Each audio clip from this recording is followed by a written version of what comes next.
right, ladies and gentlemen, boys and girls, children of all ages, you are listening to the most electrifying podcast in all of internet radio today.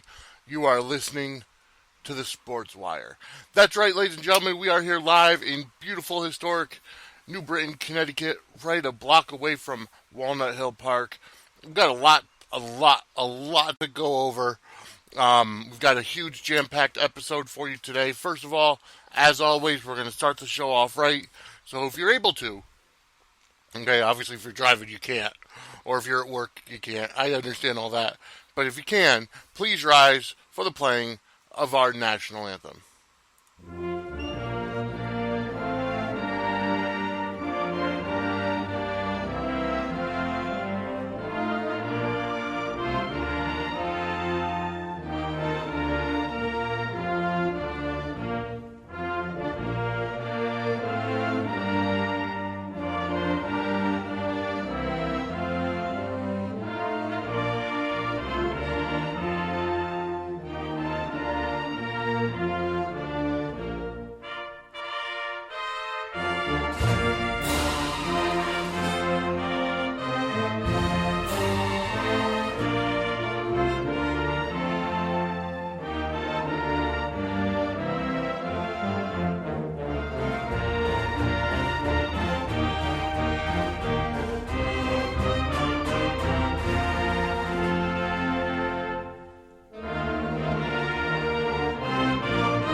All right, and that was our national anthem. It was performed by I'm assuming some band somewhere. But anyways, we've got a huge jam-packed live show for you today. We have a great special interview for you at 10:30 coming up. We are going to be interviewing 2018 Connecticut Gubernatorial Candidate Jacey Wyatt. She is making history for a couple of reasons. And we will definitely talk a lot about some of her policies as well as just a lot of stuff that she's interested in and what she plans on doing for the state of Connecticut should she be elected in 2018. Now, a couple of things she already has going for her. Number one, she's running as a Democrat. Yes, I know. I am interviewing a Democratic candidate on the show. But you know what? Here's the deal. Just reading some of her posts and reading some of her outlooks on things and her sides on issues, it's not a typical Democratic nomination.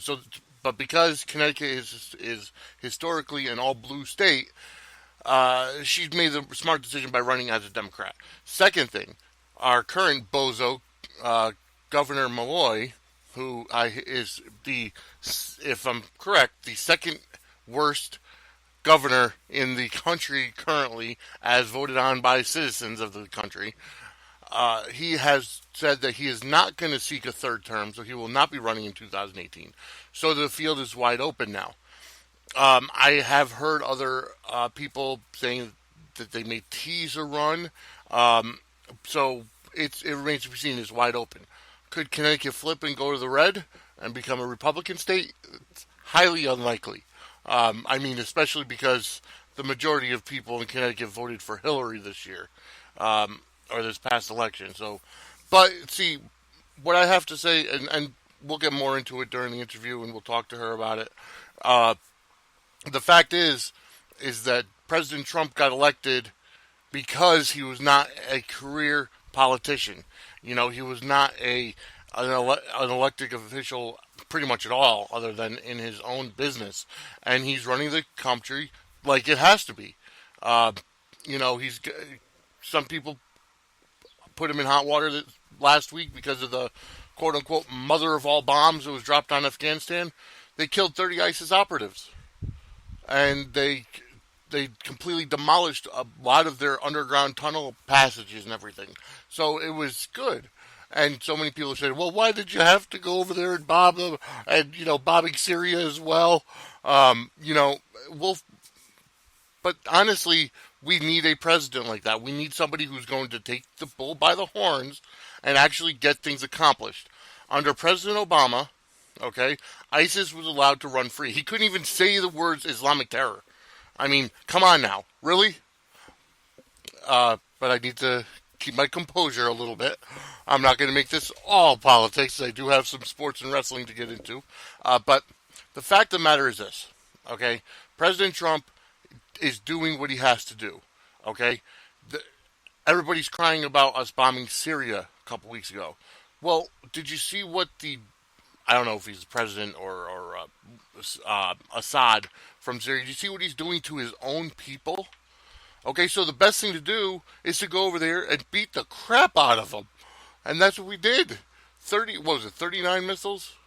Maybe 39, 59? Something like that. Compared to, we got a lot of people hurt and dead.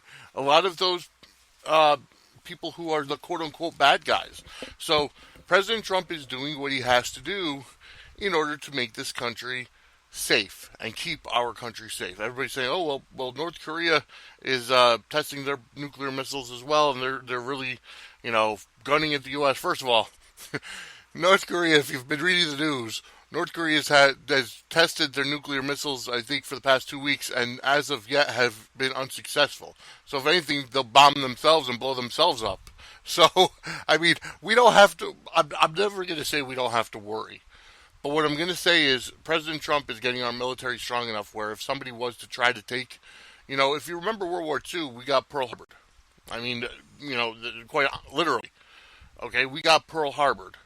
Okay, and the fact of the matter is, what did America do? That put us into World War II. Okay, we were trying to stay neutral, but then Japan came and did Pearl Harbor.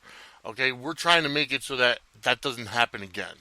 Okay, everybody's saying, "Oh well, Trump is going to start World War III." If anything, he's dealing with the fallout of 8 years of nothing happening.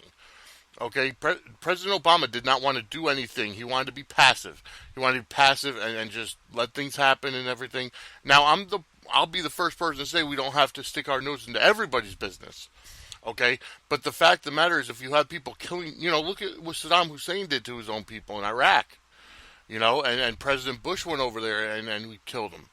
We arrested him and then hung him, for crimes against humanity. It's the same thing.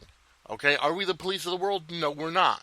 But you know what? When we see the fact that a lot of these terrorist actions are happening here on our own soil, well, then, we have to make sure it doesn't happen on our own soil. And President Trump is doing just that. But I know I went off on a tangent there, but the whole fact of the matter is he was elected because he had no elected official. He was never an elected official before. He does not have a career in politics.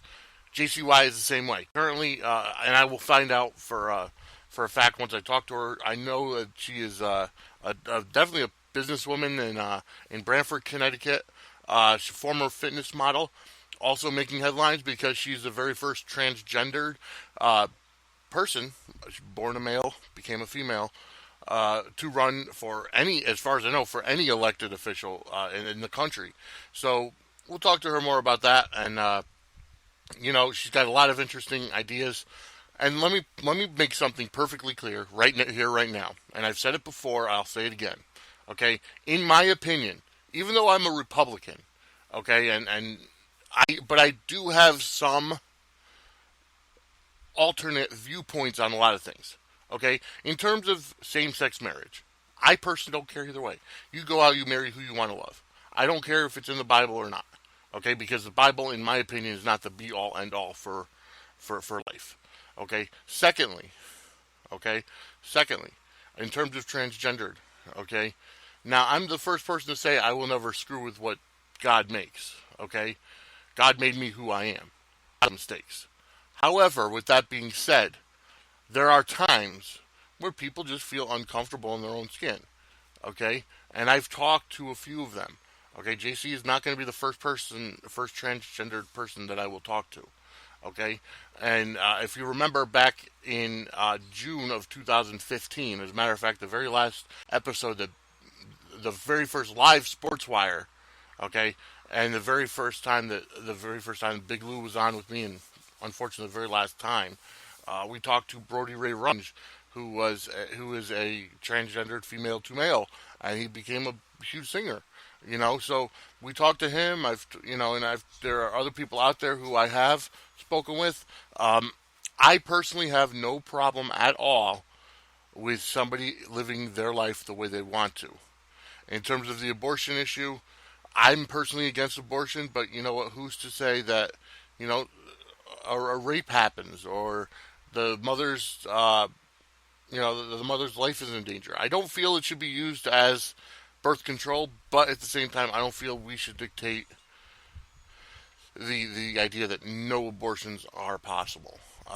And I don't feel that those are necessarily federal nor government issues. I think the government issues have to stay with the economy. They have to stay with, how to make, the people get housing, take care of homeless people, that kind of stuff. That's what government is for. They are working for the people. And so that's my opinion. I don't care if it's unpopular with some hardcore conservatives, but that's what it is. On that note, also happy Easter to everybody out there. Yesterday was Easter Sunday. The resurrection of Christ. That's a whole other issue. I'm not going to get into that right now. But happy Easter, and he is happy Easter. Hope you all had a great time with friends and family and food. And now it's time for diets yet again. One sad note I have to report. I found out that last Sunday, a week ago from yesterday, my rheumatologist, Dr. Nicholas Formica out of Bristol, passed away in a very bad car accident in New Britain. I've heard that I think he was on his way either home or to the hospital in New Britain, and he ended up getting into a very, really bad fiery accident. He was pronounced dead at the scene. So my prayers and condolences go to his family. Okay. More stuff to talk about. We've got a lot to talk about. This coming Saturday at Joseph Malillo Middle School in East Haven, Connecticut is Wrestling for Autism. Head down there. The roster is ever changing just due to simple wrestling politics. Alberto El Patron, formerly known as Alberto Del Rio, will not be there due to TNA commitments. Also, Ivelisse Velez from Lucha Underground has been announced to be there as well, along with a lot of other great cast. I was trying to get an interview with the director of Knockout Autism, or Wrestling for Autism here in Connecticut, James Raymond. Unfortunately, our schedules just didn't match up. We were supposed to do it last Thursday. I, however, unfortunately just couldn't get the call in, so I want to apologize. But they are having another one coming up in June. I will have a interview with him before that event. So just stay tuned. Like I said, Knockout Autism, Wrestling for Autism, and that's this Saturday, Joseph Malillo Middle School in East Haven, Connecticut. Check it out. Some tickets are still available. Most of them will be will call or at the door, and so definitely check that out. We've got also some more stuff to talk about, but first, okay, we've got huge news coming out of WWE. As you all know, the Superstar Shakeup was last weekend. Quite a few people switched brands. It was like a huge superstar shakeup. It was a huge draft lottery, basically, and it wasn't even like they were standing on a podium drafting people. It was just surprises after surprises after surprises. Okay, first it started with The Miz and Maurice and Dean Ambrose going over to Raw from SmackDown, and so that was a big. Kalisto went over to Raw. I'm assuming Kalisto is going to go to the Cruiserweight division, which would probably be best for him in that capacity. Let's see. Who else moved over from SmackDown to Raw? Big name Bray Wyatt came over from SmackDown. He's going to be taking out Randy Orton at WWE Payback, which is obviously which is the SmackDown World Title, the WWE title, but it's going to be defended at the Raw pay-per-view Payback in 3 weeks. So until then, Bray Wyatt is still in there, but it looks like Bray Wyatt might start to feud with uh, Finn Balor, which would be fantastic if he's in his demon character.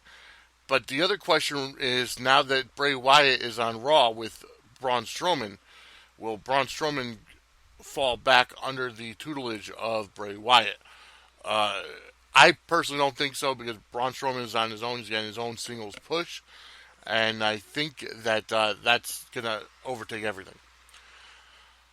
All right. Secondly, Braun Strowman had a huge, very violent display against Roman Reigns this past Monday on Raw, where he literally attacked him from out of nowhere. He threw his, and he just completely obliterated him. He was Roman Reigns put on a stretcher, and then Braun Strowman threw the stretcher off the loading dock. Basically, I guess, if you will, made it seem like he did. I think there was a dummy on the stretcher. But either way, the appearance of, it is sports entertainment after all. But Braun Strowman threw that off the loading dock. And then, on top of that, the paramedics were loading Reigns into the ambulance. And then Braun Strowman comes over and pushes the ambulance on its side, tips it over, which that was a little bit of a stretch for me to, suspend disbelief. There had to be a forklift or something on the other side pulling, because even the Big Show was only able to tip over a smaller Jeep instead of not a full ambulance. So it looks like Braun Strowman and Roman Reigns are going to face each other at Payback, probably in a stretcher or an ambulance match, thus ending their feud. Now, the question I have is, Roman Reigns defeated The Undertaker, and The Undertaker passed the torch. And then for 2 straight weeks, Roman Reigns gets obliterated by Braun Strowman. So you tell me how The Undertaker is feeling right now. It's a very bad creative decision on the WWE to have, Roman Reigns, the guy who The Undertaker just passed the torch to, obliterated for 2 weeks. Although, the WWE Universe, all the marks out there who hate Roman Reigns simply because they wanted a bearded goat, Daniel Bryan, to win the Royal Rumble in 2015, okay? Basically, they want, they don't like Roman Reigns, and they're voicing their displeasure against Roman Reigns. Personally, I like Roman Reigns. I think he's going to be the future of the company as long as his booking is correct, and I really do. I like Roman Reigns. So with that being said, I feel like he should have more of a push. And if they're going to turn him heel, now's the best time, because everybody hates him anyways. So he's the biggest heel in the country. But the fact is, when he comes out, when his music hits, everybody's standing up on their feet. Everybody's standing up on their feet. Okay, whether you're booing him or you're cheering him, everybody is reacting to Roman Reigns, and that is what sells money. What makes money, what sells merchandise. All right, also coming over from SmackDown to Raw, Heath Slater and Rhino, the former SmackDown Tag Team Champions, Apollo Crews, Kurt Hawkins, and I believe that's the end of the SmackDown to Raw people. Oh, and shake up at the announce desk. Baron Corbin goes over to SmackDown, and David Otunga comes over to Raw. However, for the near future, I guess David Otunga's out doing something. Booker T will be coming to the Raw announce desk, joining Corey Graves and Michael Cole.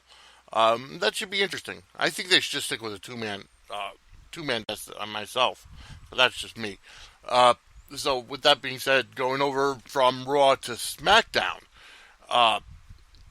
United States Champion Kevin Owens, Sami Zayn, let's see, who else? Sin Cara, the Shining Stars, Charlotte Flair has gone over from Raw to SmackDown, and Tamina has gone over from Raw to SmackDown. Oh, I forgot to mention that Mickey James and Alexa Bliss have gone from SmackDown to Raw as well for the women's division. Let's see. Also going from Raw to SmackDown is the New Day. Thank God. The New Day is gone from Raw. I don't have to see them unless I watch SmackDown, which is very rare. So thank God the New Day is over on SmackDown. Yeah, I don't like the New Day too much, if you could tell. So that's the extent of the Superstar shakeup. Also, Kevin Owens is defending the United States Championship against Chris Jericho payback, so until then, the United States Championship will not be defended on SmackDown, thus to protect the integrity of the title. And then AJ Styles won a first triple threat number one contenders match on SmackDown this past week against Sami Zayn and Baron Corbin, that he'll be the first challenger to either Jericho or Kevin Owens' United States Championship. However, we know Jericho is taking an extended leave of absence because he's going to be touring with Fozzy and putting out a new album, so it's going to be Kevin Owens. End of story. We know that already. Alright, so I'm going to get to my first song, and today's a good of a rock day. I forgot to put the explicit. I forgot to check the explicit box, so we'll get that song out of the way first. Okay, here's "Remember the Name" by Fort Minor, right here on the Sportswire. Like I said, this is a little bit explicit. It does say the F word in there. I apologize for any kids that are listening in now time, but most kids are in school. So, like I said, it is a little bit explicit. Here's "Remember the Name" by Fort Minor, right here on the Sportswire.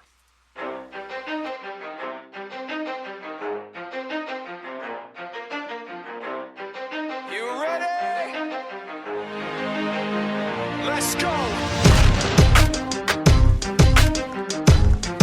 Yeah. For those of you that want to know what we're all about, it's like this, y'all. This is 10% luck, 20% skill, 15% concentrated power of will, 5% pleasure, 50% pain, and 100% reason to remember the name. He doesn't need his name up in lights, he just wants to be heard, whether it's the beat of the mic. He feels so unlike everybody else, alone, in spite of the fact that some people still think that they know him, but fuck him, he knows the code. It's not about the salary, it's all about reality and making some noise, making a story, making sure his click stays up. That means when he puts it down, Tox picking it up. Let's go. Who the hell is he anyway? He never really talks much, never concerned with status, but still leaving him starstruck. Humble through opportunities given despite the fact that many misjudge him because he makes a living from writing raps. Put it together himself, now the picture connects, never asking for someone's help or to get some respect. He's only focused on what he wrote, his will is beyond reach, and now it all unfolds, the skill of an artist. This is 20% skill, 80% beer, be 100% clear, cause Ryu was ill. Who would've thought he'd be the one that set the West in flames? And I heard him wreck it with the crystal method, name of the game. Came back, dropped Megadeth, took him to church. I like Bleach, man. Ryu had the stupidest verse, this dude is the truth. Now everybody giving them guest spots and stocks through the roof. I heard he fucking with that stock. This is 10% luck, 20% skill, 15% concentrated power of will, 5% pleasure, 50% pain, and 100% reason to remember the name. They call him Ryu, he's sick and he's spitting fire. And Mike got him out the dryer, he's hot. Found him in Fort Minor with top, but a fucking nihilist porcupine. He's a prick, he's a cop. The type women wanna be within rappers, hope he gets shot. 8 years in the making, patiently waiting to blow. Now the record with your notice taking over the globe. He's got a partner in crime, his shit is equally dope. You won't believe the kind of shit that comes out of this kid's throat. He's not your everyday on the block. He knows how to work with what he's got, making his way to the top. He often gets a comment on his name. People keep asking him, was it given that birth or does it stand for an acronym? No, he's living proof. Let him rock in the booth. He'll get you buzzing quicker than a shot of vodka with juice. Him and his crew are known around as one of the best, dedicated to what they do and give 100%. Forget Mike, nobody really knows how or why he works so hard. It seems like he's never got time because he writes every note and he writes every line. line, and I've seen him at work when that light goes on in his mind. It's like a design is written in his head every time before he even touches a key or speaks in a rhyme. And those motherfuckers he runs with, the kids that he signed, ridiculous, without even trying. How do they do it? This is 10% luck, 20% skill, 15% concentrated power of will, 5% pleasure, 50% pain, and 100% reason to remember the name. This is 10% luck, 20% skill, 15% concentrated power of will, 5% pleasure, 50% pain, and 100% reason to remember the name. Yeah. Fort Minor, M. Shinoda, Styles of Beyond, Ryu, Talk Beer, Machine Shop.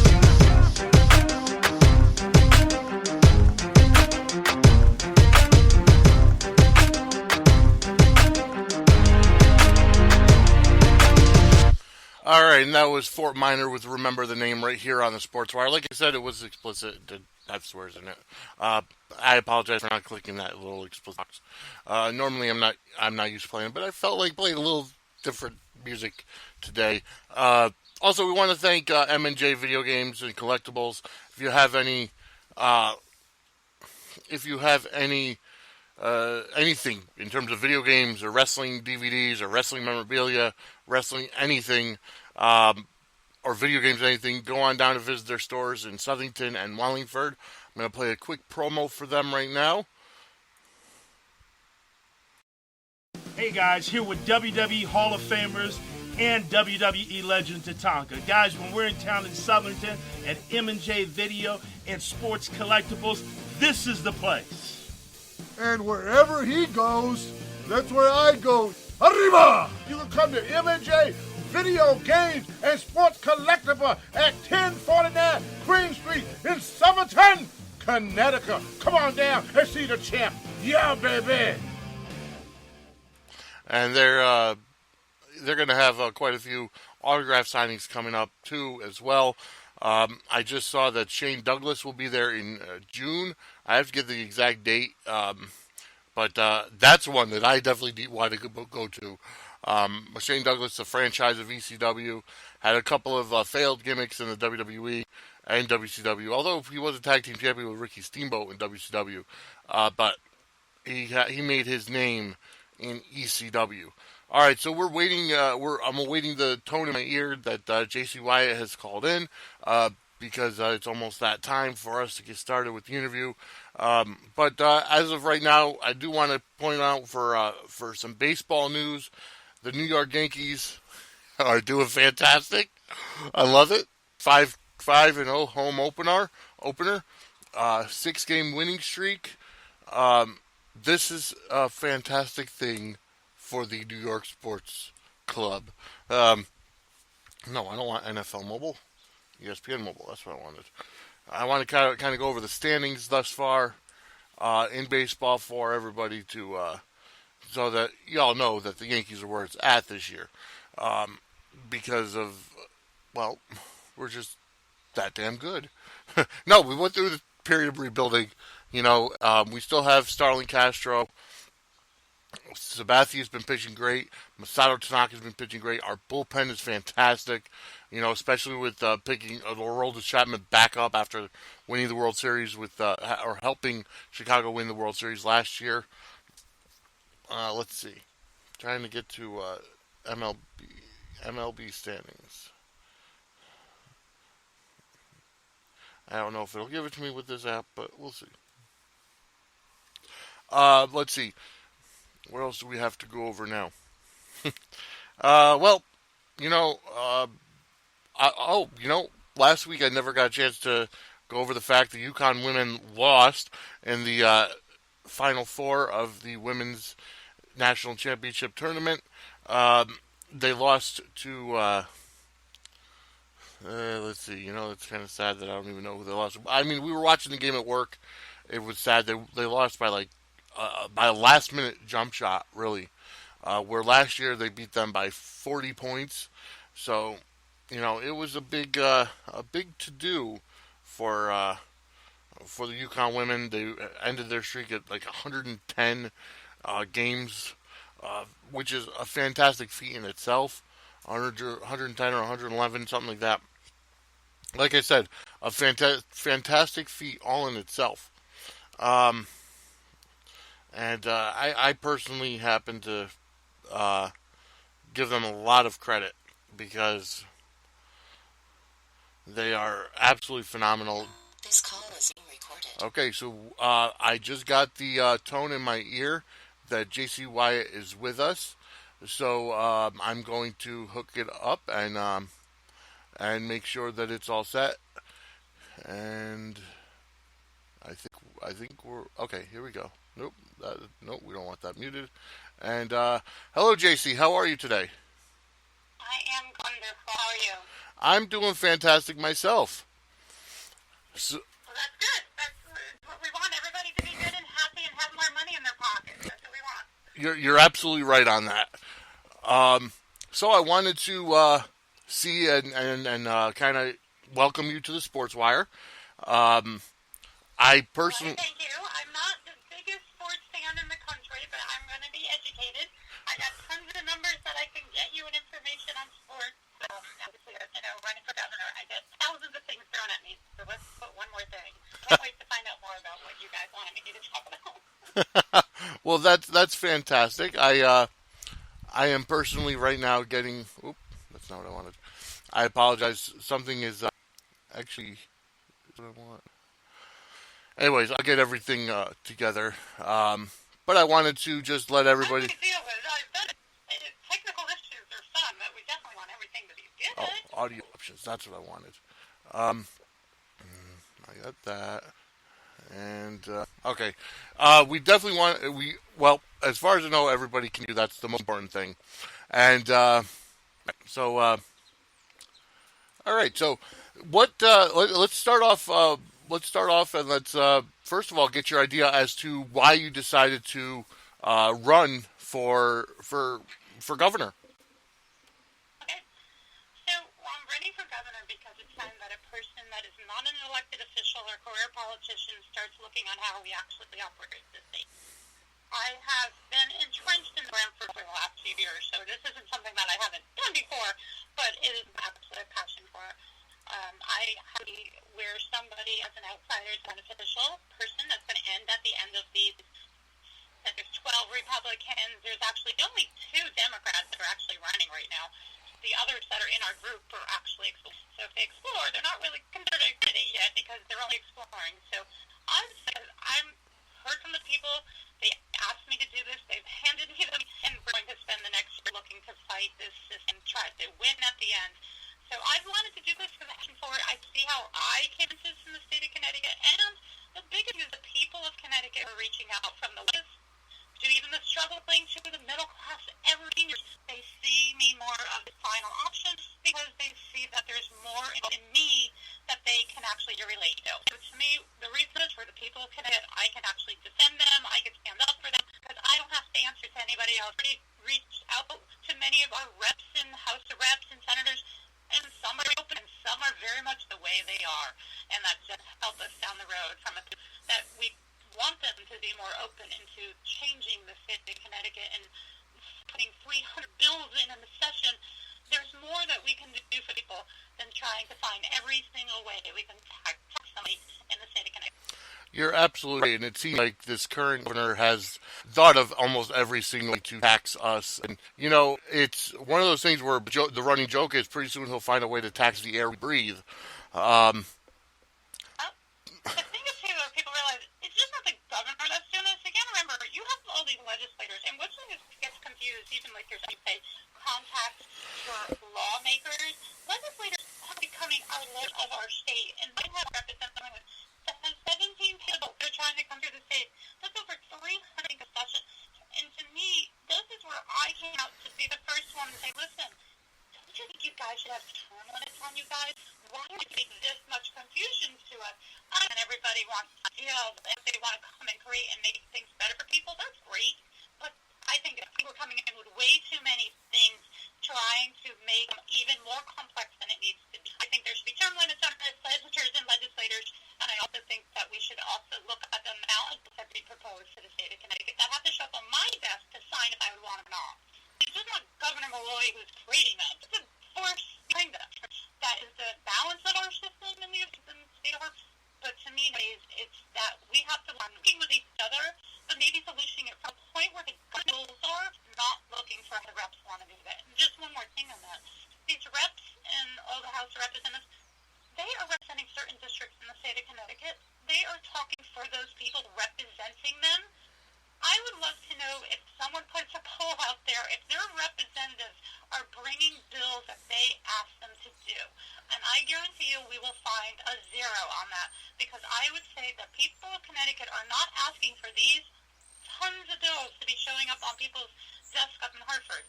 These are people who had their own mission, they have their own reasons for why they're in them, they're trying to do something to get a name possibly. And to me, these are the people to be working with, and I don't mind calling them out, and I think that's what people realize. I don't like the way we're doing it, and that's why I'm running for governor. Well, that's fantastic, and I definitely applaud you for that. And one of the things that I picked up on that you said was term limits. That's been a hot button issue, you know, in my opinion, for years, even at the federal level. Even one person I talked to, that's others, but one of them, I have to go for term limits on you guys, and the person would never support that, and I went back, but I didn't ask you to tell you what I'm going to do. That's the kind of issue you need to have nowadays. That's going to be tough enough to everybody. Have to. That's what a government needs to do now. You're absolutely right, and I definitely applaud that mentality. I mean, that's one of the obviously not limits as of yet in Washington, but the fact that you are coming from this a side of things as opposed to a career politician, that's one of the things that helped our current president get elected. And absolutely, I mean, we put a president in the White House that is obviously in the same position in the way I am, and at the same time is why Connecticut is reaching out to me. I mean, I am in the system. I'm already there. I filed our papers. We were already on our way. If newspapers, other places don't include me in it, I don't cry. I can't make them report factual truth that I am in the candidate group. That's the way the media works.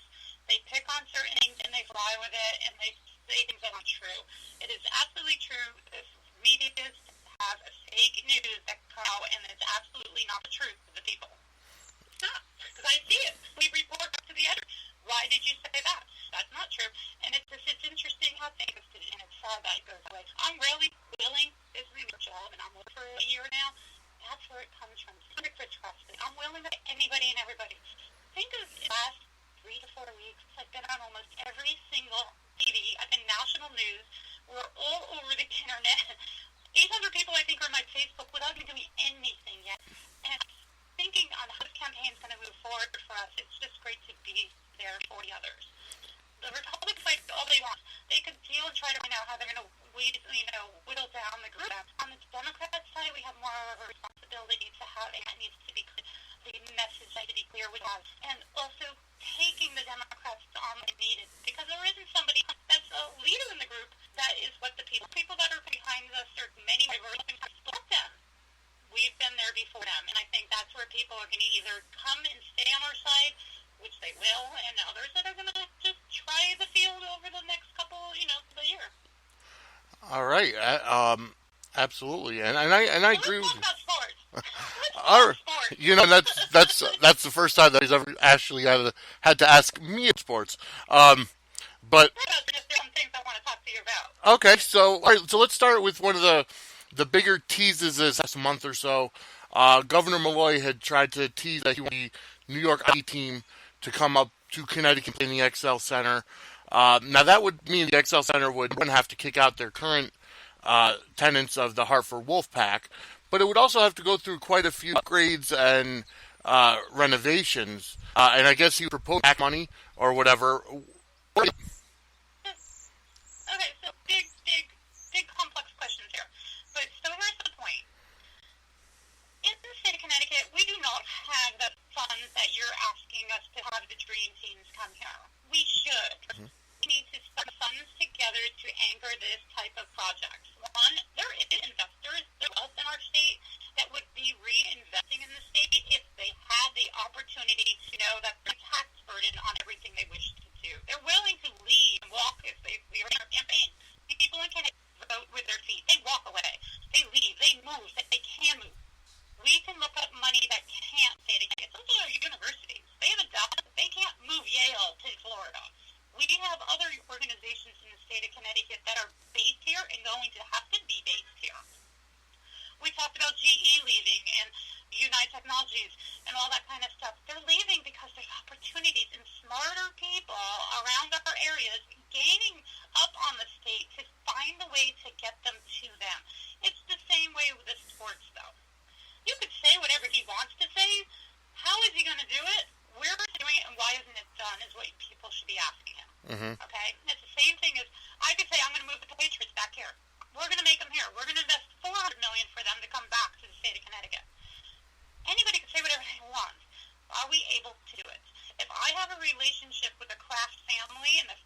Arizona, we have Arizonas, we have Floridas, and they are booming because they have the team and the people working on all of those factors. So, go back to what Malloy says something doesn't mean it's going to happen, then you should keep them accountability. Don't bring out something that we wish the people want and you can't follow through. If I say we're going to move a specific team, I don't see why we can't move one of them. Why are we not looking at that? Why can't we? It's money. It's investment. I mean, I think it was the Patriots Gillette Stadium cost $325 million. That Kraft built up there, 68,000 seats back in 2002 it opened. When they spent $325 million to the infrastructure of the state of Connecticut, that was our loss when they went to Massachusetts. Whatever was being done that they could not make Kraft happy, if they need to eminent domain, 300 acres, whatever they needed, the state should have came up if they wanted that deal. And that's the same with me. I would use my governor powers to make a business stay. Continue. Doesn't mean you have to spend the money. I don't see why we need to send $50 million to a pharmaceutical companies in New Haven and hope they can pay us back because we want you here. No. They should be in New Haven and be able to prove on their balance sheets that we are worth the $50 million we would let them borrow. That's the difference from how I see it. And when I'm being in business, this is about numbers. You better show me what you can do and better prove that we can do before we hand you that check. So it's the same with Excel Center. We have a building in Hartford, and everybody knows that Hartford at night, nothing's there. You leave at 6 o'clock. I've been in photo shoots. I've been in meetings there. I've seen things. Hartford is empty, and that's sad. It's sad our capital city has such a difference at night than it does during the day. We're not urbanly planning a city. I come from an architecture background, too. We need to start focusing. I know we had John Larson wants to do it like $1 trillion reconfiguration of 84. It's going to cost us trillions, and to make what? Maybe it better. We built it wrong in the first place is why we're having to spend them more now. Yep. And now it's the same with us. If we have an Excel Center that's not what it's supposed to be, done. It's done. We don't invest. You build new. Okay? If the convention center needs to go to Stanford and the convention center becomes the new facilities for sports, we need to reorganize the way the state's operating. And it's the point with the same with tourism development and any of the other things. So even with the Yargo Hartford, I think we spent $71 million to build that stadium, 6,000 seats. Do people realize that's $11,700 that each one of those seats needs to get back to just get the constructions back? Right. And that's where things got to come back to numbers. It's a great idea. Having sports and doing things in the state is beautiful. But it had to be in Hartford probably because there was nothing of focus there.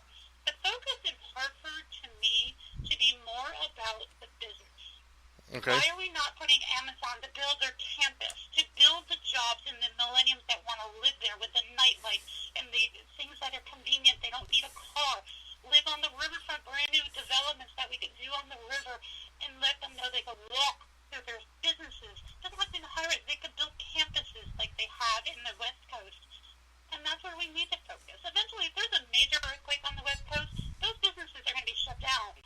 We have a secondary hub that we can put them on the East Coast that they know there's another place they can go during the times of disasters around the country. And that's what the state of Connecticut needs to look at. Hartford needs to start realizing there's only the insurance capital of the United States. Not all of them even do health insurance that are based up there. They only provide insurances. And that's where we can look at expanding their businesses, looking how they can become the little Microsofts and cybers and biotechs that needs to happen around all of Connecticut. Okay, I mean, I live in Branford and they want to be a biotech center. This comes from us being great enough to plan. I've said this many times, just being a career politician and being elected is not going to work. This is somebody that needs to understand the people, the money, and know that I, as a developer mindset, know how to utilize our services in the state to get something built correctly and utilize it to help the businesses stay. And most of it is on the southern plan, like down in South Carolina and Georgia. They hand them the land. Come build your $50 million plant in Georgia because we're going to hand you the land. That's what the state of Connecticut needs to start understanding as a developer point of view. And that's what a governor needs to see also beyond dealing with all the other stuff we're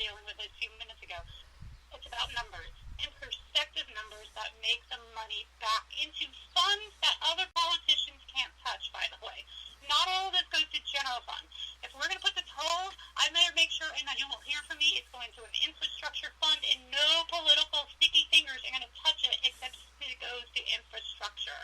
If it's an $800 million, I think we can get from doing the tolls and making them all, chips and organized, and what tax credits if you live close to Greenwich, blah, blah, blah. All of the stuff that we've heard, we can make money back by charging the people that live in the state of Connecticut coming through it. And to me, that's what numbers mean nowadays. So if people like Malloy want to say they want to bring a team here, well, if they could, they should have. And then stop telling people, teasing them, or as you said, then do it. You're going to realize, don't move from one to another. New construction is what we need to do. We will find a solution or sell off the building of what was in the past to make something progressively new. There's tons of things I've seen in Hartford that we can redo. It looks like it needs a redo. And if urban development needs to be looked at in the city, that's what we need to do. Because then you get the wealth and the investments outside of the state and inside the state to look upon building the state again together. And that's how I see this. Well, all I could say, right? yeah, I'm here. I'm taking it all in, and all I could say is amen to that. I really like that answer, and I think you're right. I think, unfortunately, when you become a career politician, you're out of touch with reality because of the simple. They're putting 17 pages of bills together on things that aren't necessary. Right, pretty much, and that's all there is to it. Keeping public safe and finding ways to make money. We have another person that's talking about there's loopholes in the tax system. There's no such thing as loopholes. It's called tax law. Mm-hmm. Tax is what they're not finding or betting to if they're not following. So you either got to follow the tax law or not. So if Connecticut is allowing hedge funds to gain the $800 that they aren't paying all the taxes on, that's not true. They're paying it on their income tax they're doing.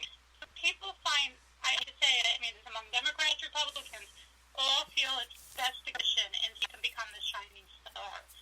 Great. If there is positives in this, and I can tell you there is positives, but we work with those hedge funds. We work with these private investors and investment firms in the state and say, listen, kind of got things handshake and we're not all fair. We're going to kind of look at this.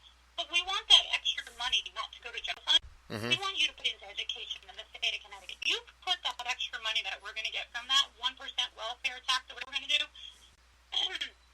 wealth tax, then that money goes to what we specified for, okay? Yep. If it is infrastructure, if it's buying property, or if we're selling state land, listen, there's a lot of state land that I can tell you about that might come on the market for me to make more money for the state of Connecticut. There's so many things that are coming on from legalization of this and that, and where do you stand on guns and all that. We answered it, and I come up with the same type of response. I'm planning to support the Second Amendment, but I'm also going to give you 7 public safety procedures that we feel the gun manufacturer and the gun from the owner within the system. Mm-hmm. It goes back to them. They cannot be taxed anymore. They can't give up one more thing, these people that own guns, because they've given up a lot of how they feel. Then we got to respect that.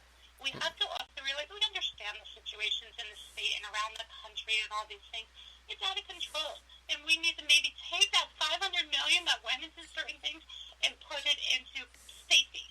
Put it into how we do that. How we change the guns from being what they are to brand new technical guns.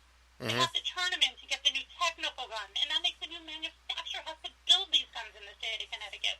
And it's like, it just all works when you look at a better plan, not just something so small-minded. Right. And that's what the state is. I hate to say, these legislators aren't looking at a bigger picture. And if I am the governor, these people are going to get tons of notes and get a lot more heartache than a little bit and get it their way. They're going to have to be doing it a little bit more my way. Mm-hmm. And I think that's putting somebody, again, I might sound like somebody that has, a mission to get something done, but if we don't, the state of Connecticut isn't going to be in the same financial conditions if somebody like me is not in Hartford. Yeah, and as speaking of the financial state of Connecticut, I mean, we are, as far from what I was just heard, that we are the second richest state in the country, but we're also I think it's like the 3rd or 5th most debt in the country. So that kind of brings me into your more of an economic plan. One of the biggest things that New York just did was make state colleges free for in-state for in-state students, and that does come with a couple of stipulations where after graduation you have to stay in the city or state for 3 to 5 years to try to help build their economy. How do you feel about possibly making Connecticut state schools free for in-state students?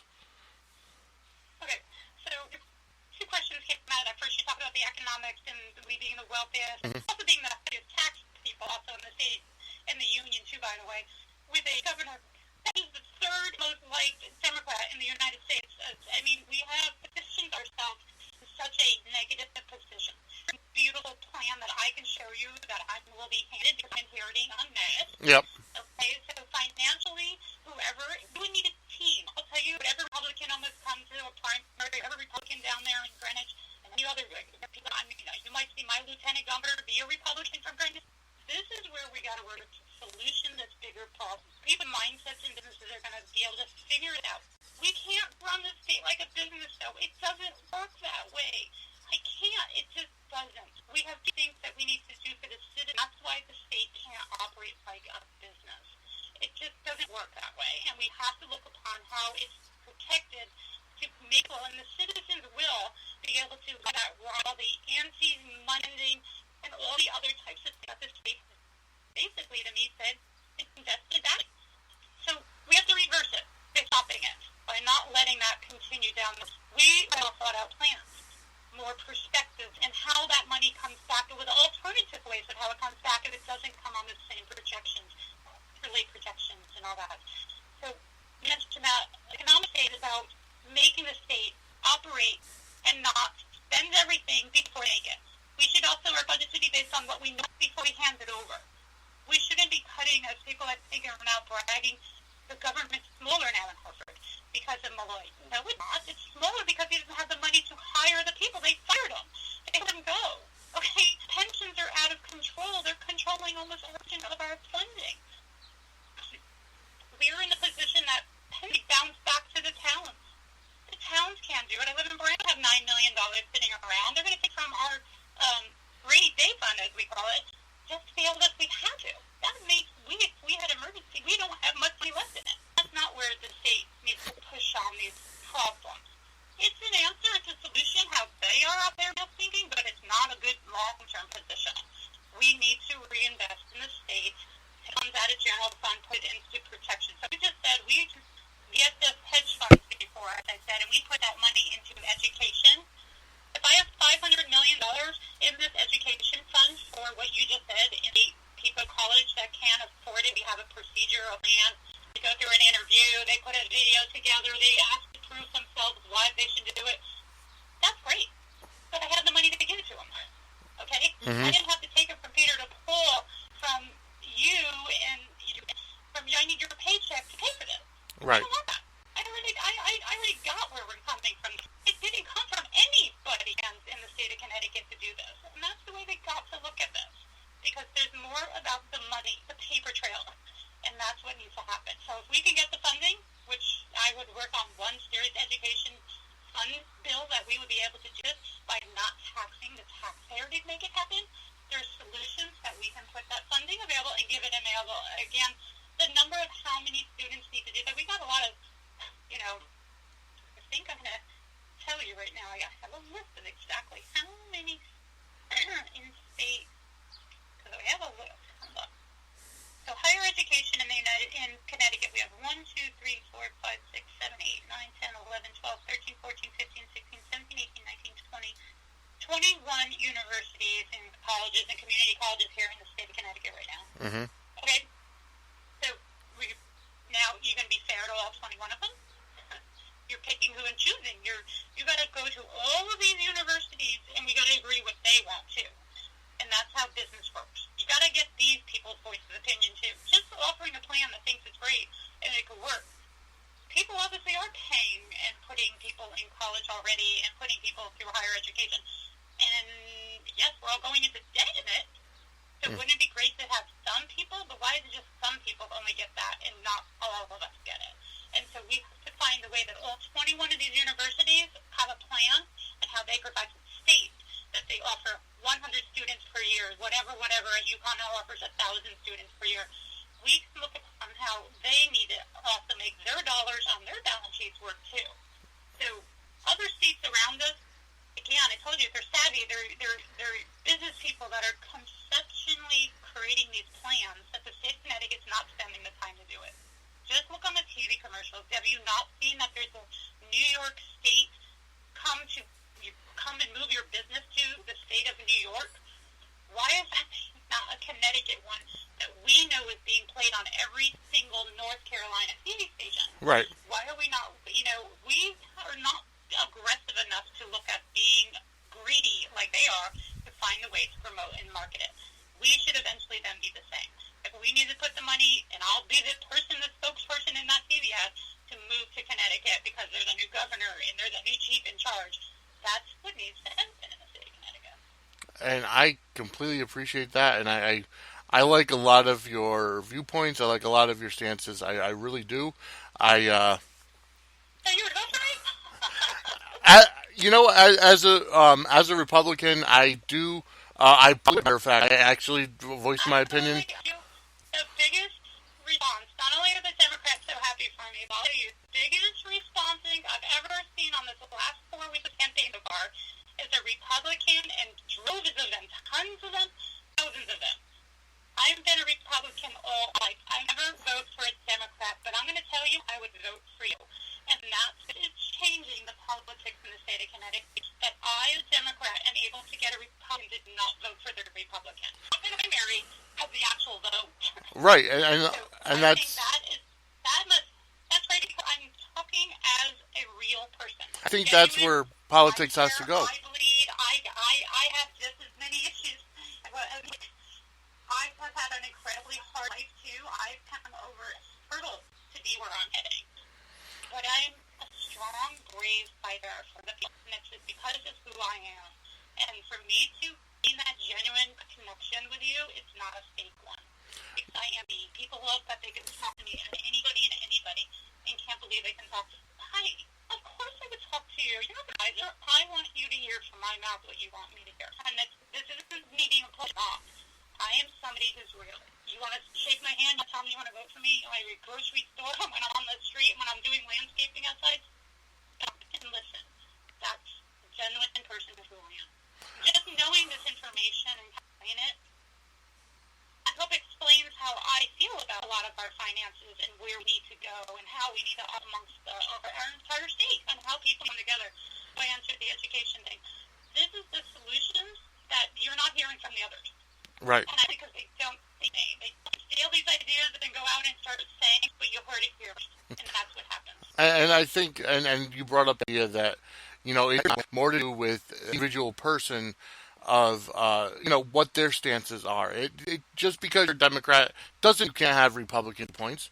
It doesn't mean you can't agree with some and agree with some Republican stuff and agree with some Democrat stuff.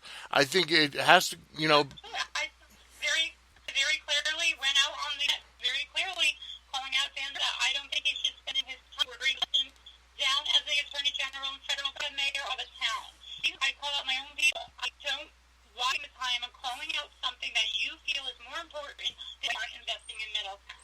So to me, it's the same. I don't think I always have the right connection and feel that Murphy or Blumenthal or Rosen or Laura or Chalmers are saying what I feel. Just because they're Democrats doesn't mean that I'm on, oh my God, they're my icons. I gotta work with them. I don't come from that background. right. I feel we gotta scream sanctuary city in New Haven. No, listen to the sanctuary city thing. And I'm able to voice my opinion on that. The power of the people right now. I don't have to agree with everything that either one of the parties is coming up with. Right, exactly. You mentioned before that you've had a hard life. You've gone through a lot of obstacles. That kind of brings me to, the next subject. The fact that you are the first, first gender in history to run for governor. I believe, and that's in the country, not even just in Connecticut. But, talk to me a little bit about those hurdles. I mean, it's such a hot button issue now, and it has been for the majority of the 3 years. Talk to me about some of the hurdles that you come. Okay, so first of all, transgender from a male to female is a very for mental health. It could be considered confusion for people, but they're not. They weren't able to as a child. I grew up with Barbies. I grew up and played around women. I dressed up in my mother's wedding dress. I understood I was a woman. There was a connect on the visual form of who I was, but that quickly was that part. Growing through my adult years to high school when I found out, I'm in the wrong body. And the people I grew up with along the way in Brantford understood there was something different about me.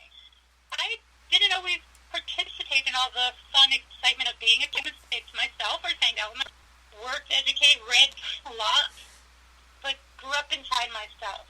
And I don't look like any other transgender person. I don't feel, I don't sound, I don't have the body type. I went through, since 20, I was a model, a professional model throughout the entire country, 3 Bikini International Awards. Most people never even knew I was transgender. Most people don't know. The media made sure that everybody knew, which is fine. Guess what? That makes me upfront and very much to the position. I'm able to handle this. So what? And that's what most people say. So what? I want to know how you're going to keep money in my pocket. I could care less about where you came from. I don't care about you. And that's great. And I think that's where the position of this is now. It's the right time, the right message, and the right person to represent that group. I've got many people interview me from the LGBT community. They want me to speak for them. They love that I'm doing this for them. But I'm not doing it for them. I'm doing this for myself. I didn't ask to be anyone's spokesperson. I didn't ask to represent the group for the national news. So I became national news. I think of being in this system, your name recognition helps. And I'm pretty sure the media just played that card for me, and I guarantee you there's more people in the state of Connecticut that know I'm running for governor than any other person. So it worked in my favor. So my hurdles. Let me go back. When people are in my shoes and understand that there's a disconnect from not feeling correct inside yourself, you fix it. And that's how I did it. I spent close to $100,000 on my body to make it look the way it does. It was something that maybe the cost shouldn't be the cost they are. Maybe there's people out there that can't spend this money to make them look like they do. There's hurdles in that part of it. There's people that are struggling, can't get a job. The whole bathroom issue. One question came is, you can't go to the bathroom in North Carolina, or now it's passed over, but you can. I always could go to the bathroom in North Carolina. I always could go to the female bathroom in any state, on an airplane, anywhere, because I can. Because I am a legal female. My birth certificate changed, my passport, my driver's license, my paperwork, my physical forms, and anything. People say, oh, you're only female on paper. But I am in reality, and that's what it is, because people need reality relate to in the public. And I don't get questioned as, are you a man or female? And why it doesn't make it confusing. Do you go in the men's bathroom or the female bathroom at 46 years old? I always went to the girls' bathroom since I've been a child. I always did when I was in high school. And so to me, it becomes just a learning curve, I think is how I'm going to say this more. I'm a learning curve to people, but at the same time, it's something that they're going to talk about, and it's going to fade away. It's just, okay, I've heard it, I'm done with it. It's not going to mean I won't vote for her. It's just, I've heard it, so it's okay. It's just like somebody having 16 felonies who's a mayor in the state of Bridgeport that might run for governor. Good for him. If the people want him, there's nothing about your past that should be holding you down. So the same missions for where I'm heading to there. So for me, being in the transgender world of it is part of it, but it's not the most important part. And if it is someone's important part to it, let's educate them, sit down. If you don't like me, and I know you're going to want to say hatred things on the internet, thank God there's privacy and security for us anyways. But at the same time, they have a right to say what they feel because they're just ignorant at the whole topic. Absolutely. It's too complex for certain people. It's too controversial for them. Well, that wasn't my voter in the first place, okay? But there's 10,000 others that were over that too, okay? Right. So I got to kind of move on, and it's something that we just did. Being upfront important, I think, to showing the character of who I am. You're absolutely right, and I'm 100% behind you on that. When I first met you, God, it was like 10 years ago, or not 10 years ago, maybe like 6 or 7 years ago. I knew I would have never known, so actually somebody who when I had mentioned that I had met you, that told you were a transgender, and I'm like, oh, well, I would never know. I mean, I am completely behind you about being upfront with people about your past, and then also, having people not judge you on your past, but who you are as a person, getting to know you. I go through the same, I've been open about my being a registered sex offender in Connecticut as a teenager, but that was all in the past. From it, I've got a career, and I have this podcast now, and there are still people that say hateful things. But I completely applaud you. People today need to give people a chance. Right. I said again when I saw one of my posts the other day, you can't just fight everybody because you can't. Give somebody a chance. Give President Trump a chance to do this for us, okay? Give people a chance. If they fail, they're going to fail big time, okay? If this isn't going to work out, it's not going to work out. But let's have a chance to do what they need to do. You're absolutely. And I'd like to. Just because I'm in the public eye, I'm obviously will be hit upon more. I'm already for that. I already knew what I'm in for. It doesn't hurt my feelings about me. I would rather you come and talk to me in person and say that to face, because at least you can. Right. Behind a computer is a whole defenseless that can say whatever they want, be whoever they want, be fake people, not even be who they are. We have reporters in the local area that own negative comments on me because he can, because nobody's putting up other than me to say, you write those. But the point is, the person is in misery. They're in their own situation, except this is too complex. But you know what? I think we spent quite a bit of time talking numbers and business perspectives. That might be too complex for them too. It's something that I do on a basic knowledge every day of my life. It's why I'm going to be possibly the next governor, and also probably showing my fight all along the system, because the numbers for the state of Connecticut is not about being transgender. And you're absolutely right. Jacey, I thank you for coming on. It's a great interview, and I firmly support you 110%. Everything I heard today is fantastic, and I would definitely like to thank you for coming on, and thank you for sharing your sharing your struggles. I wish you well, definitely, in this race in 2018. Hey, coming together, I share with me, this isn't going to struggle. This is going to be a fun thing for me. I'm willing to work hard and make it happen. Believe me, because we're friends here. I don't look upon holding grudges and looking at people's past. This is about people moving for helping each other. This is the same way the state needs to start looking at each other. There's thousands of things I could bring out today that I could talk to you about. Raising of the sales tax, how to build the new airports, how we're going to look at doing more for our people, and how tourism could be billions of dollars at the state.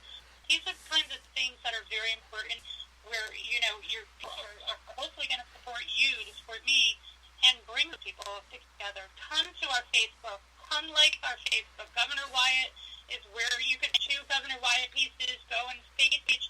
There's a website being built on there. It's not going to be launched until May. You'll see every video, every issue, how we're going to put the perspectives and plans together. All of my message to the people. And so there's a lot going on. It's time to catch up, but I'm not in a rush, okay? This is working all in my favor, and I'm glad to be the representative for the people. So I hope all your people want to come and support me down the road. If they want to volunteer, they want to make a contribution, because they can. It's all set up online. Just reach out to us at Governor Wyatt. Facebook, email me, message me, and I appreciate all your time. I would love to talk more about sports, because I think I could have done it.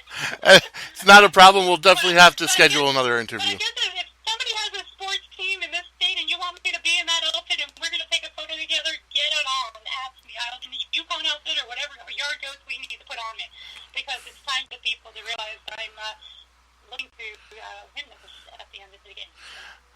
Absolutely, Jacey Wyatt. Thank you very much.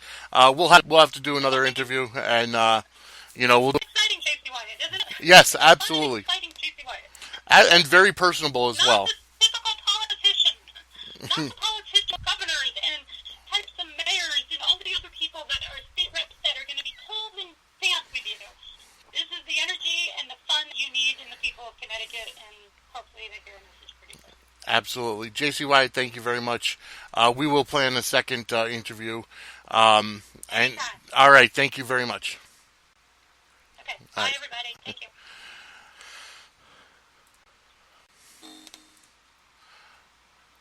And that was Jacey Wyatt, gubernatorial candidate for Connecticut. I'd like to thank her once again for coming on, and definitely it was a fantastic interview. I have to, I think I have to kind of put, I have to, I have to realize that I have to stop using Firefox. I think that's what it boils down to. So I know that you guys were able to hear her. I wasn't able to use the virtual cable because that's for some reason only hooks up through Google Chrome. But either way, you guys heard the interview. Jacey Wyatt, she brought up a lot of great points, and I truly support her right now as the frontrunner being for governor in 2018. So definitely keep listening. We'll have a part 2, absolutely. We're gonna go to another song right now, and then I'll be right back. This is gonna be a long one today, folks. So here's Rob Zombie with "Never Gonna Stop," the Red Groovy, right here. You know what? It's Rob Zombie. Let's go to another one. This probably kind of goes better with what the interview we just had. So here's a Living Color with Cult of Personality right here on the Sportswire. And during the few moments that we have left, we want to talk right down to earth in a language that everybody here can easily understand.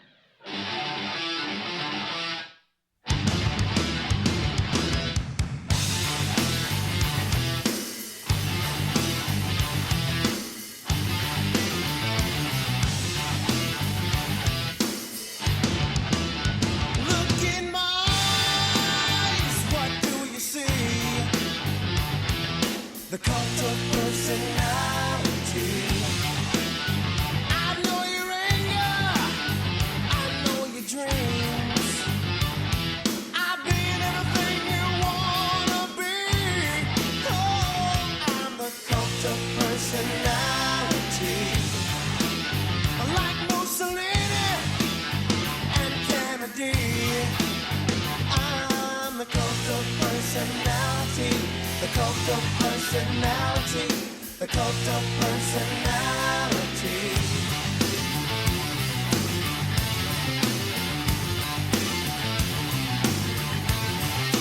Neon lights, Nobel Prize, when a mirror speaks, the reflection lies.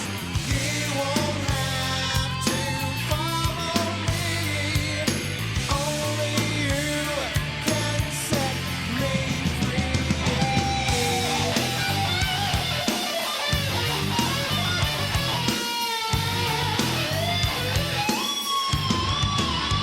I saw the things you need to be.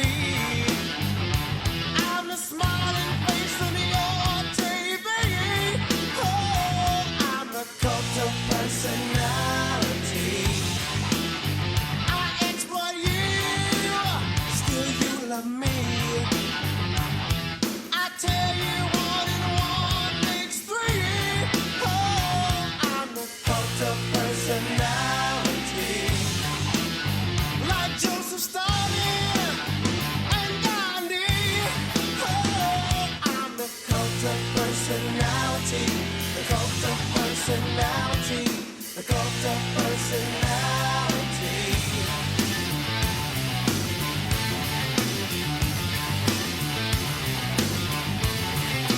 Neon lights, Nobel Prize. When a leader speaks, that leader dies. You won't have to follow me,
All right, and that was Living Color with Cult of Personality, right here on the Sportswire.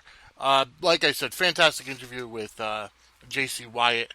I do have the original, I guess, from Uber Conference, the original recording. I do have that. So what I might end up doing is, if people say that they couldn't hear it completely, I will go ahead and edit the show so that takes off that part of the interview and inserts the original in there, because it's unadulterated and unedited and everything. But I really do appreciate what she said, and it really makes you realize that it's not the exterior shell of the person that means anything. It's what's inside. Remember, we all bleed red. Okay, we all have the same color blood. We all, it's what's inside that counts, and that's all that matters. So with that said, I really applaud her for stepping up and saying, you know what, I know that all this crap from my past is going to be it is going to be brought up, and she was ready for it. And, she was open and honest with people, and that's exactly how it's meant to be. So with that said, I firmly support her. I can't say I endorse her just yet, but I firmly support her in her run for governor, and that's as being a Republican, because I think we've gotten really out of hand with this two-party system. And the fact is that it's not about being Republican or Democrat. It's about what you can do for this country. And it's, and like I said, it's not about abortion. It's not about same-sex marriage. It's not about, like she brought up, the transgender bathroom laws. It's about what you can do to keep money in people's pockets and to keep our country safe. And, there's more to that, but those are the basic things that people want to make sure about. Okay? She did say that she can't, that you can't run the state like a business. I disagree with that. I feel like you have to run any kind of government, whether it's the state or the country, as a business. There are checks and balances, but either way, you have to be able to, the money's there. It's all about, unfortunately, it's all about the Benjamins. But she did say she wants to, develop more urbanization of Hartford and then urban development in Hartford, more nightlife, and she's right. And that's the thing, is like, look at Google, look at Amazon, they have campuses. It's not even, colleges aren't the only thing that have campuses anymore. Okay? It's businesses where you build a huge ass, corporate home, a corporate headquarters, and then the surrounding towns are all, the surrounding areas are all housing for those workers. So you have to have something to offer, those workers to do when they're not working, which is rare, but, you have to have the shopping, the nightlife, the clubs, the bar scene, and not the rundown stuff that we currently have. It's got to be upbeat. Bowling alleys, the baseball, the sporting teams. So, it's a step in the right direction, and I really do appreciate what said. We'll have another interview with her going forward, talking about, income tax and sales tax and all that other kind of stuff that really makes the meat and potatoes of the of what this is, of this country, of this government, and it'll help me in the long run as well. But you know what? We've had a great show for you today. I want to thank you all for listening. Hour and a half show, 45 minutes of it was the interview. And like I said, just let me know if you could hear it. I'll probably listen to it myself and then download it and re-upload it and, do what I have to do to make sure that everybody can hear that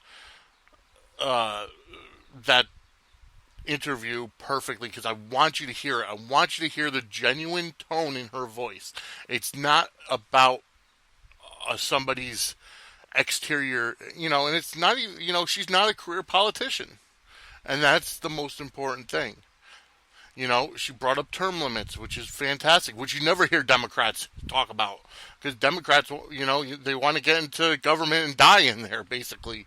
I mean, look at, Joe Lieberman, perfect example. He was in But he was a senator for how many freaking years? You know? Rosa DeLauro, same thing. How many years has she been in the House of Representatives? Now, I can't really piss her off because she's a friend of our family, but that's the point. You know, you go in, you do your two terms or whatever, and you're out.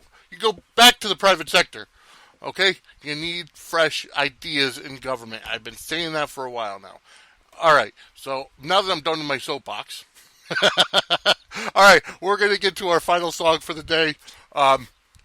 Toby Keith, courtesy of the Red, White, and Blue. It's a staple now because it's the truth. And now that the U.S. has balls again, okay, the American badass is back. And, you know, the line in the song, "We'll put a boot in your ass, it's the American way." That's exactly how it is. So here's Toby Keith, the courtesy of the Red, White, and Blue. We'll see you next week on the Sportswire. American girls and American guys, we'll always stand up and salute. We'll always recognize when we see old glory flying. There's a lot of men dead, so we can sleep in peace at night when we lay down our head. My daddy served in the army, where he lost his right eye, but he flew a flag out in our yard till the day that he died. He wanted my mother, my brother, my sister, and me to grow up and live happy in the land of the free. Now this nation that I love is falling under attack. A mighty sucker punch came flying in from somewhere in the back. Soon as we could see clearly through our big black eye, man, we lit up your world like the 4th of July. Hey, Uncle Sam, put your name at the top of his list, and the Statue of Liberty started shaking her fist, and the eagle will fly, and it's gonna be here when you hear Mother Freedom start ringing her bell, and it'll feel like the whole wide world is raining down on you. Oh, brought to you courtesy of the Red, White, and Blue.